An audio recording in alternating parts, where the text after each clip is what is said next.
Have you been able to convince anybody who was maybe pro-nuclear to sort of look at the other side of the issue? Have you had debates I with? do it all the time. Yeah. I do it all the time. I've been on the college lecture circuit ever since I wrote Cover Up What You're Not Supposed to Know About Nuclear Power. Uh-huh. And I go to campuses all over this country and groups, organizations.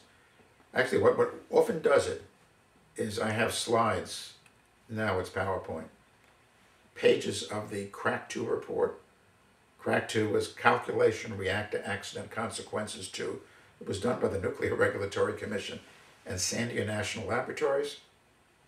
And what it looks at is every nuclear plant in this country, prompt fatalities, early injuries, cancer deaths, and property damage in billions of dollars in the event of an accident. And the numbers go on the screen. And no matter where I am, I could be in Idaho, I can be in Pennsylvania, I can be in New York. Suddenly, like in New York, the numbers for the Indian Point plants, horrendous, $300 billion in damage for each of those nuclear power plant, Indian Point 2 and 3 plants. Prompt fatalities, we're talking about like 75,000. Cancer deaths, tens of thousands. Injuries, tens of, people look at it. And I say, these aren't numbers, these are lives. And it's done by the Nuclear Regulatory Commission and Sandia National Laboratories that love nuclear power, so they've, and any probably understated the true consequences. And meanwhile, have you heard about this?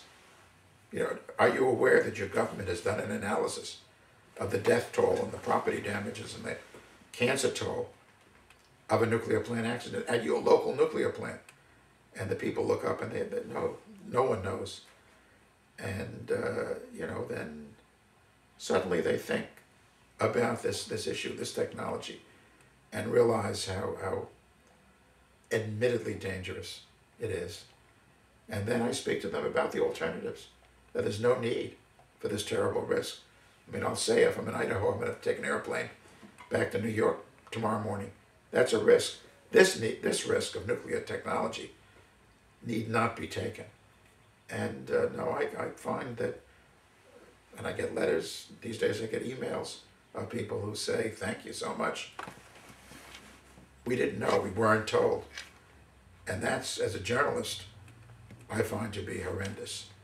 That the American public, the world public, has not been told about the dangers of nuclear power adequately. I mean, they kind of know instinctively, and in the wake of 3 Mile Island, the Chernobyl nuclear plant disasters, instinctively they know this is bad. That's why no nuclear plant has been built in the United States since that period of time, since 1973. No nuclear plant has been ordered and built. It's a long time. But the facts of nuclear power have not been delivered to people by, this is my profession, the media, from the outset. And that has to stop. Prior to 3 Mile Island and Chernobyl, there was I think there was an incident, the Fermi one, and there were several others as well. Surrey accident. Right.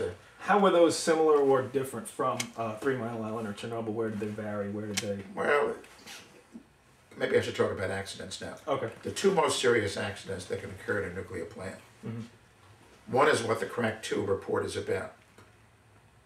A loss of coolant and a breach of containment. What that involves is that the water within a nuclear plant has to keep flowing. If it doesn't, if the emergency core cooling system doesn't kick in within 30 seconds, if the water stops flowing, the core becomes so hot you can't cool it down anymore. It just bores through this stainless steel containment vessel, through the cement base of a nuclear plant, down into the ground, before it hits groundwater underlying a nuclear plant. Then there's an eruption as molten core hits this cold water and a plume develops. It takes about 3 to 4 hours. That's the time we'd have to evacuate. And that's been described as a China syndrome accident because it's kind of going to China from this part of the world. It doesn't go to China, it goes to that water table, and then there's this plume of radioactivity that's emitted. And that's been considered to be the worst. I mean, Jane Fonda starred in the movie China Syndrome. everybody thinks that's the worst. In fact, there's a worse accident that can occur. That's called a nuclear runaway or a power excursion or a reactivity accident. In a nuclear plant, there's about 200 control rods, 180 to 200. They're made of boron or cadmium. They move in and out, and they control the rate of fission. If one control rod, and they're all automatically controlled. When you have things automatically controlled, there can always be a screw up. If one control rod goes out of control, there's an exponential increase in the rate of fission in that portion of the plant. And in a second, it's up to 5,000 degrees Fahrenheit. The coolant water is flashed to steam, and there's a steam explosion, blowing the plant apart. Blowing the plant apart. In the late 1950s, there was tests done in the high desert of Idaho to consider this nuclear runaway power excursion problem. In fact, in my book, there's a picture of a miniature nuclear plant exploding in these, they call the borax tests, done by the Atomic Energy Commission. At that time, Dr. Edward Teller, the father of the hydrogen bomb, said, if you build these plants, because of the danger of a nuclear runaway, got to build them underground. They didn't build them underground. They built them above ground with containments of 3 to 4 feet thick concrete, the dome, only able to withstand 60 pounds per square inch pressure. A steam explosion, many, many times more than that. So the domes you see in a nuclear plant are really cosmetic, able to withstand a minor accident inside a plant. A nuclear runaway would, well, there'd be no time to evacuate. In fact, that's why the Atomic Energy Commission and then the Nuclear Regulatory Commission forbid any discussion of a nuclear runaway in a licensing hearing, because there'd be no time to evacuate. They're real. The SL-1, which was a military reactor in Idaho in the 60s, underwent a nuclear runaway, blew up. The Chernobyl plant, though of a different design than US reactors, also underwent a power excursion and an explosion.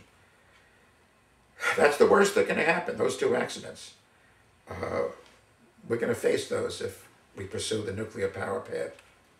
Also, quite importantly, another myth about nuclear power is that uranium is abundant.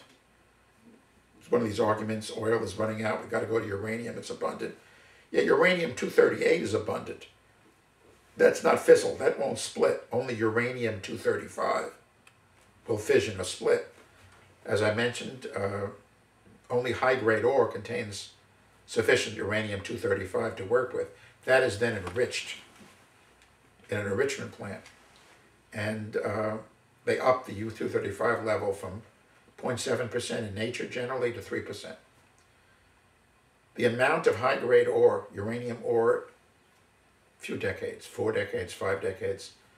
The International Atomic Energy Agency says 7 decades. I mean, it doesn't have much more life than oil.